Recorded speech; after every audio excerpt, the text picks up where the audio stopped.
Well, sticking with that story, the national security analyst Arish Aramesh joins me now from Houston in Texas. Thank you so much for joining us this morning, Arish. And can you explain why President-elect Donald Trump would choose Nigel Farage, a politician here in the UK, before actually meeting the Prime Minister here? You know, Nigel Farage represents pretty much the same set of ideals, or at least populist sentiment, that Mr. Trump either represented or tried to represent or rode the waves to winning an electoral victory in the United States. Both men are staunchly anti-immigration. Both men happen to be protectionists when it comes down to the economic views. Both men happen to be anti-traders. Both men happen to have certain isolationist streaks in their foreign policy and economic views. So to see that he has reached out, and by the way, let's not forget that Nigel Farage came to the United States and campaigned for Mr. Trump, which was sort of odd to see a foreign politician coming here campaigning in our presidential election. But again, there are a lot of similarities between the two men, not to mention they're both pretty wealthy, which is sort of kind of at odds with their populist sentiment.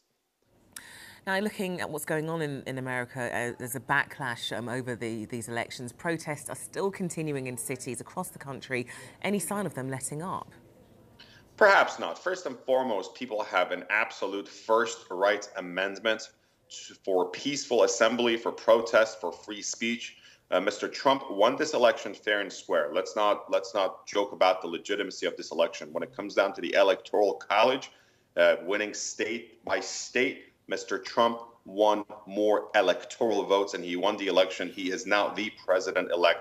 However, Mrs. Clinton has won over 603,000 more votes. So she is ahead in the popular count. And that it's quite clear to see that, after such a divisive campaign, after such harsh rhetoric used by both candidates, and especially after such rhetoric used by Mr. Trump, so many Clinton supporters are upset, and especially now they feel aggrieved because they think that their candidate, for whom I voted, by the way, just to be very transparent here on TV, that she got more votes, but yet she lost the election. But to be completely transparent, we have the rules. The rules are at the Electoral College, and Mr. Trump won the election according to the rules, whether I like it or we like it or not.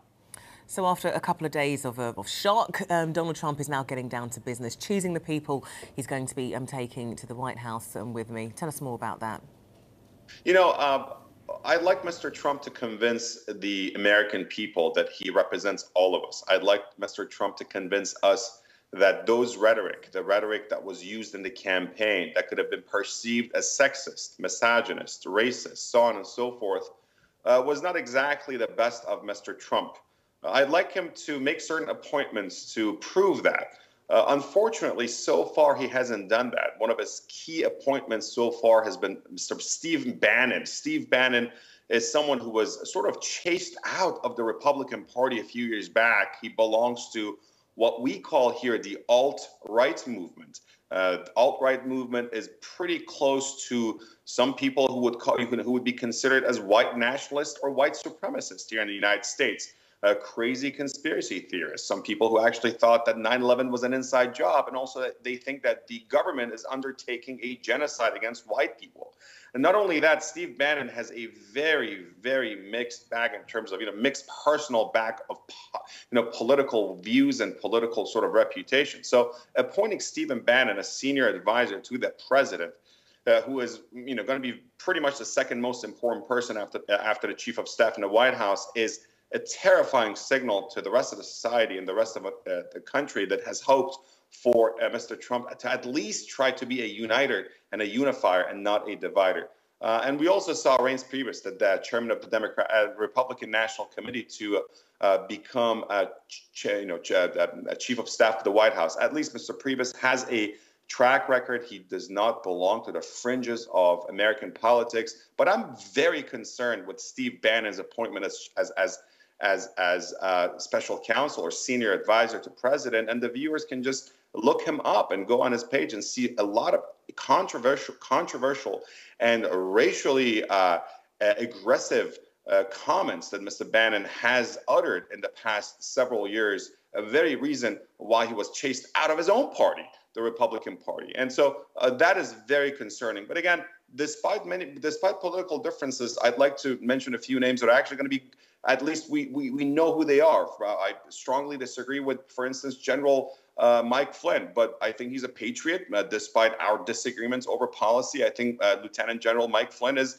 going to be someone who's going to bring in a lot of experience and a lot of knowledge with him to their job, be it Department of Defense if they get him a waiver, or be it National Security Advisor or something along those lines. But policy differences don't necessarily frighten us or frighten me. What frightens me and really disappoints me is when President-elect Trump chooses someone so on the fringes of American society that he rubs shoulders with white supremacists in America, and that is terrifying. Okay, Aramesh, really good to talk to you. Over the next few days, I'm sure we'll find out a little bit more about Donald Trump's administration. Thanks so much.